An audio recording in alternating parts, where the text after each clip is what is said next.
Hey everybody, in today's review I'm going to be talking about Kent State, Four Dead in Ohio by Derf Backderf. This book is about the 4 days that led up to, or the 3 days that led up to the deadly May 4th massacre at Kent State in 1970. Um, Book starts off with Derf Backderf giving a little bit of background um, as to sort of the political climate at the time. He was only 10 years old at the event of this whole happening here. And so he provides a little bit of perspective at first, but then what follows for the whole rest of the book is a very, very detailed account of the lives of all of the four students that were killed in the Kent State massacre. And right off the bat, it's interesting because he gets super, super in depth with a lot of things, the students' personal lives and people they hung out with, things that they like to do. And he really takes the time to introduce you to these characters. And by the end of the story, you really care about them. And so when their inevitable death hits, it's really impactful and very hard hitting. Here, I'm actually gonna take off the slip cover here, because it's easier to hold this book without the cover just slipping up. I like what they did on the actual cover of the book. You got this really nice black and white spine here. You got the National Guard on the one side, the Ohio National Guard, and then the mob of angry students protesting the war on this side, on the front cover. And then, in case you didn't get a good look at the slip cover, here's the front cover of the slip cover. And you have the spine. And then the back is replicating a news article the day of the massacre, actually.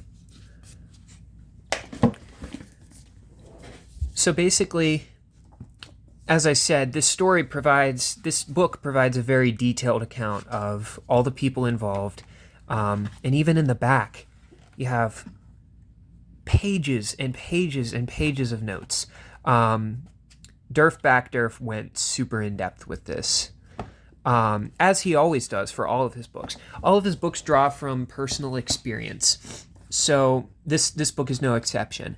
And as I said, he grew up in Ohio during the 70s. He was 10 years old at the time of this event, and he kind of went through a lot of stuff. His other books detail a lot of really interesting things that happened to him during this time period. Some of them are more humorous, some of them are deadly serious, this being one of the deadly serious ones. And others are fictional, inspired by personal experiences, and others are very much nonfiction. Some of his other works include My Friend Dahmer, which is arguably my favorite of his. It's tied between that and Punk Rock and Trailer Parks. My Friend Dahmer details how he went to high school with notorious serial killer Jeffrey Dahmer. Punk Rock and Trailer Parks is about the Akron music scene in the 1970s.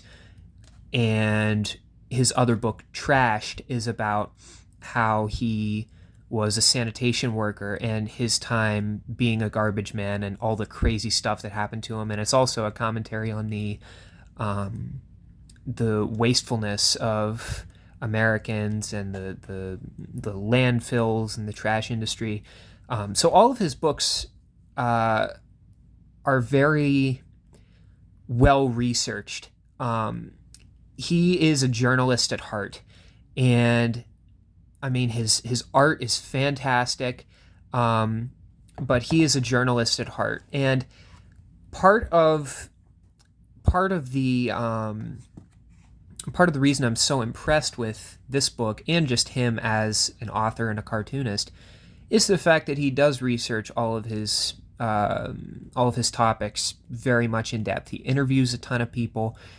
He goes back and just scours the records, goes to libraries, does all this stuff, all this research, and he even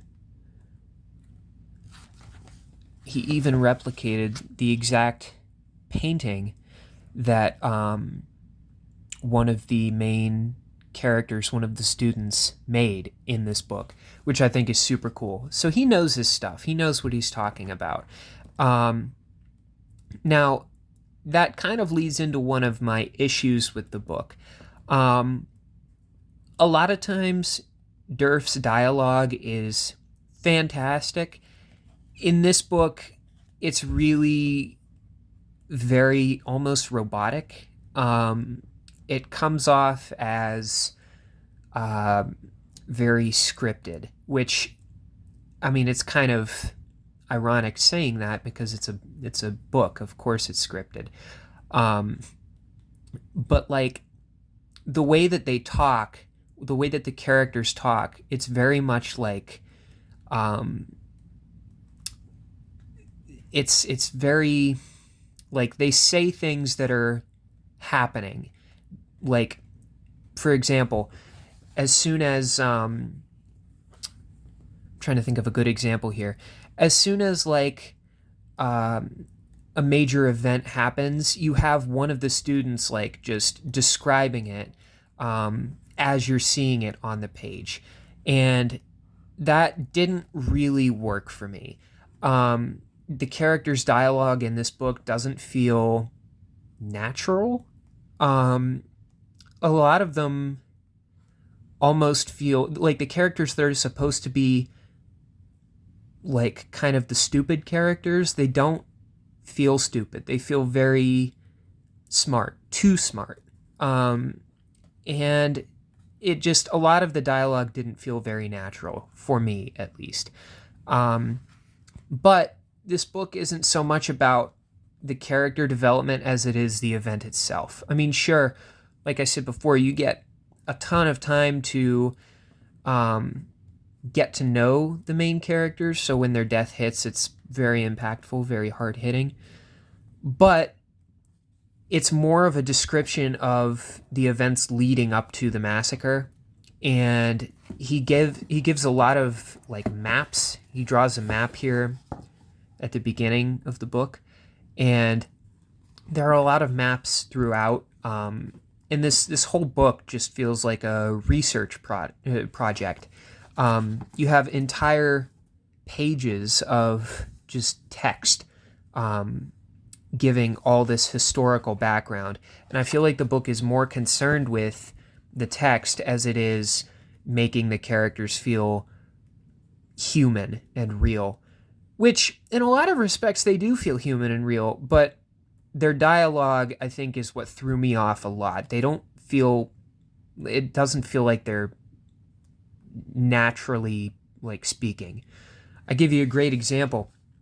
Ghost World by Daniel Clowes is a fantastic book that really nails the dialogue of like fresh out of high school students, and it feels natural. It feels like it's not forced. This book, the dialogue just feels kind of forced, and I don't know many people in general, let alone college students, that talk in a manner that is so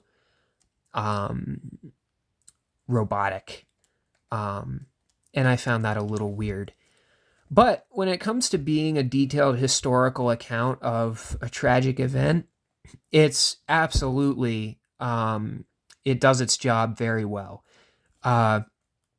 And you know, when the shooting actually happens by the guard, it's crazy because it's 16 pages of just absolute carnage, and the actual shooting only lasted for uh, 13 seconds.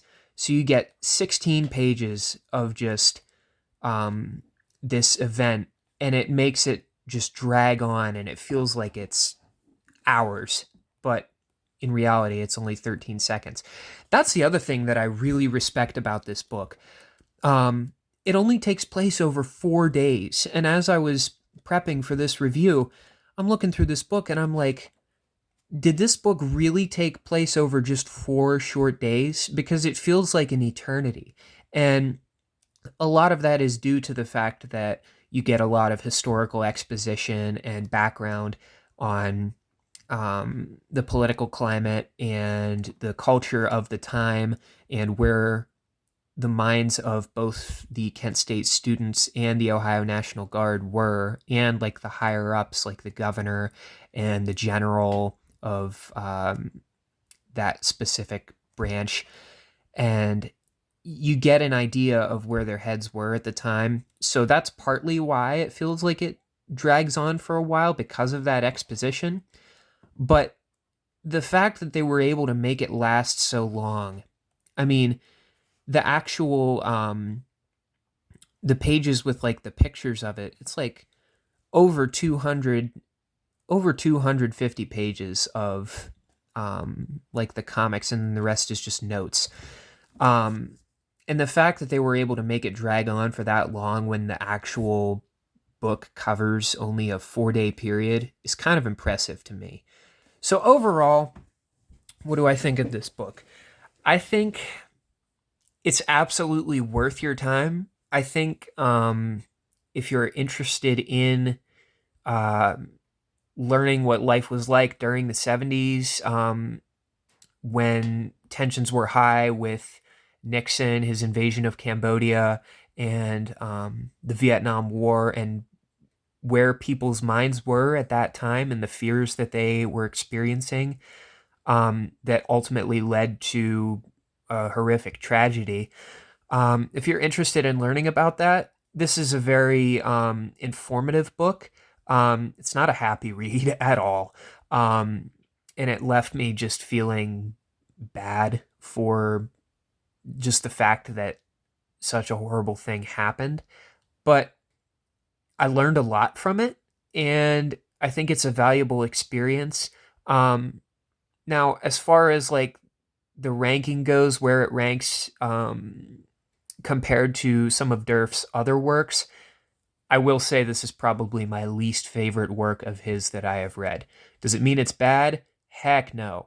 I think this is a great book, and I think you should totally read it if it sounds interesting to you, because I think it's valuable. I think it's a good experience. But I do think his other works are better. I think his other works feel more natural, more human. But this is like Derf at his journalistic best. You can tell he went all in for this book, interviewing people, and it gives in the back the detailed notes of all the people that he did interview, it's like a page by page guide to all of the information that he had to go through in order to put this book together. So that's very commendable. I think he did a wonderful job with it. And that's pretty much it. That's my review for Kent State, 4 Dead in Ohio by Derf Backderf. Thank you so much for watching, and look forward to more reviews in the future. As always, have a great night.